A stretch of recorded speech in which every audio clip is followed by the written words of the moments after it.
ये एक और एग्जाम्पल है बच्चों, ये देखिए।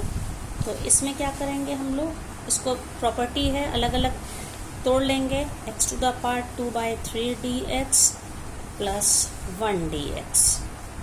तो ये क्या हो जाएगा, जो फॉर्मूले के हिसाब से x to the power 2/3 plus 1 divided by 2/3 plus 1, और इसको हम लोग क्या मान लेंगे, x to the power 0 d1 होता है x to the power 0 dx।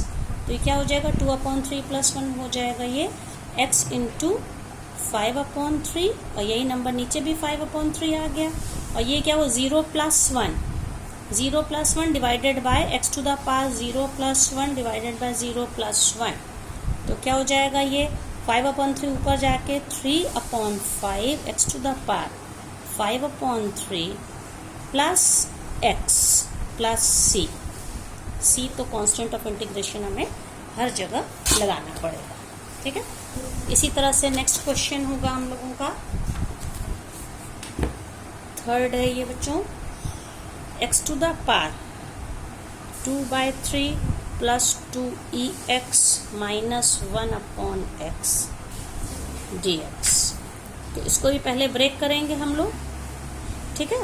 x to the power 2/3 dx plus, और कांस्टेंट को बाहर करना पड़ेगा, 2ex dx, माइनस को भी बाहर करना पड़ेगा, 1/x dx, ठीक है। तो ये क्या हो जाएगा, x टू द पावर 2/3 फॉर्मूले के हिसाब से x to the power 2/3 plus 1/2/3 plus 1, ex का इंटीग्रेशन ex ही होता है और 2 कॉपी होगा, और 1/x मैंने आपको बच्चों फॉर्मूले बताए हैं, 1/x होता है log x, ठीक है। तो ये क्या हो जाएगा, log ऑफ x में क्या लगाते हैं यहाँ पे,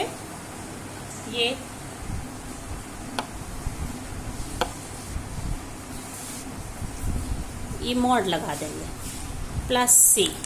तो ये नंबर क्या हो जाएगा, 2/3 प्लस 1 क्या हो जाएगा, 5/3, जो कि ऊपर जाके 3/5 x to the power 5/3 plus 2ex minus log of mod x plus c। अब देखिए एक चीज है बच्चों, इसमें हर एक के इंटीग्रेशन, मान लीजिए यहाँ पे कांस्टेंट c1 है, यहाँ पे कांस्टेंट c2 है, यहाँ पे कांस्टेंट c3 है, हर इंटीग्रेशन का एक कांस्टेंट होता है। तो हमें उनकी वैल्यू तो पता नहीं है, तो सारे कांस्टेंट्स को हम मर्ज करके एक कॉमन कांस्टेंट हम c लिख सकते हैं, ठीक है। इसी तरह से एक क्वेश्चन और है बच्चों, sin x plus cos x dx। तोड़ लेंगे पे इसको, sin x dx plus cos x dx। तो sin x का क्या हो जाएगा, इंटीग्रेशन माइनस cos x, और cos x का उल्टा चलता है डिफरेंशिएशन में, sin x का प्लस cos x होता है, cos x का माइनस sin x, लेकिन इंटीग्रेशन में sin x का माइनस cos x का plus sin x plus c। ये आंसर हो जाएगा इसका।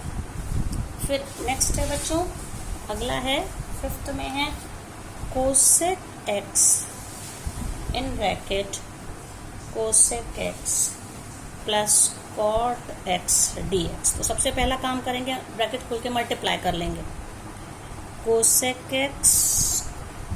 Square x dx plus cosec x cot x dx।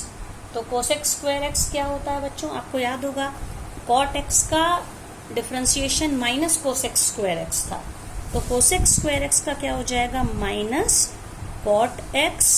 अब इसके बाद आप देखिए cosec x का था, cosec x into cos x differentiation था, तो cosec x into cos x का इंटीग्रेशन क्या हो जाएगा, minus cosec x plus c। तो क्या हो जाएगा, ये minus cot x minus cosec x plus c। ये एक और है बच्चों, इसमें 1 minus sine x upon cos square x dx ये है। तो इसको भी हम लोग अलग अलग स्प्लिट कर लेंगे, ठीक है। तो क्या हो जाएगा, 1 upon cos square X sec X minus sine X upon cos X into cos X D X. ये हो गया। तो ये इसमें क्या हो जाएगा, 1 अपॉन कॉस स्क्वायर एक्स का मतलब क्या हो गया, sec square X D X. ठीक है, ये sorry this is D X. और ये क्या हो जाएगा, देखिए साइन अपॉन कॉस क्या होता है, tan X. Sine upon cos X is tan X and 1 upon cos X is sec X D X. तो सेक स्क्वायर एक्स आपको याद होगा, tan एक्स का डिफरेंशिएशन सेक स्क्वायर एक्स था, तो सेक स्क्वायर एक्स का इंटीग्रेशन क्या हो जाएगा, tan एक्स। इसी तरह से सेक एक्स का डिफरेंशिएशन था sec X into tan X, तो इसलिए यहाँ पे tan X into sec X का इंटीग्रेशन क्या हो जाएगा, minus sec X plus C. तो ये आंसर हो जाएगा। एक बच्चों और देख लीजिए, जैसे ये है एक कोई फंक्शन है 4x³ माइनस 6x, कोई फंक्शन है, उसका एंटी डेरिवेटिव को हम लोग कह सकते हैं इंटीग्रेशन f ज्ञात कीजिए, जहाँ पे f0 है 3, मतलब x की वैल्यू यहाँ पे f को 0 बना के ये कंडीशन दी हुई है। तो सबसे पहले आप ये देख लीजिए कि 4x³ किसको डिफरेंशिएट करने पे 4x³ मिला, तो ये हम अब सोच के अपने आप बता सकते हैं x to the power 4। x to the power 4 को डिफरेंशिएट करेंगे तो 4x³ मिल रहा है, तो इसका एंटी डेरिवेटिव हो गया x टू द पावर 4। इसी तरह से 6x को डिफरेंशिएट करेंगे तो 6 मिलेगा। तो इसका मतलब है इस फंक्शन का एंटी डेरिवेटिव या प्रति अवकलज x to the power 4 minus 6x। ठीक है, अब इसके बाद यहाँ पे ये कैपिटल F क्या है, एंटी डेरिवेटिव है, तो कैपिटल F की वैल्यू, ये देखिए fx की वैल्यू दी गई है यहाँ पे, ये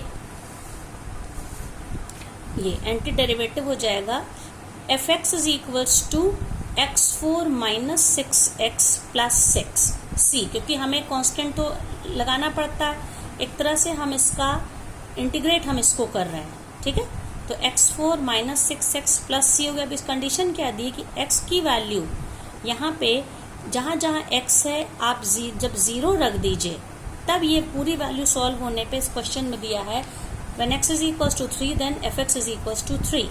तो इस पूरे की वैल्यू 3 कब है, जब हम x की वैल्यू को 0 रख रहे हैं। तो आप यहाँ और यहाँ 0 रख दीजिए, तो आप देखिए इससे आपको c की वैल्यू मिल जाएगी, मतलब कांस्टेंट हमने यहाँ पे निकाल लिया। कांस्टेंट निकल आया तो हमारा एंटी डेरिवेटिव क्या आ गया, कि यूनिक फंक्शन आ गया x to the power 4 minus 6x plus c की जगह पे क्या रख देंगे 3, तो ये हो जाएगा x4 माइनस 6x प्लस 3।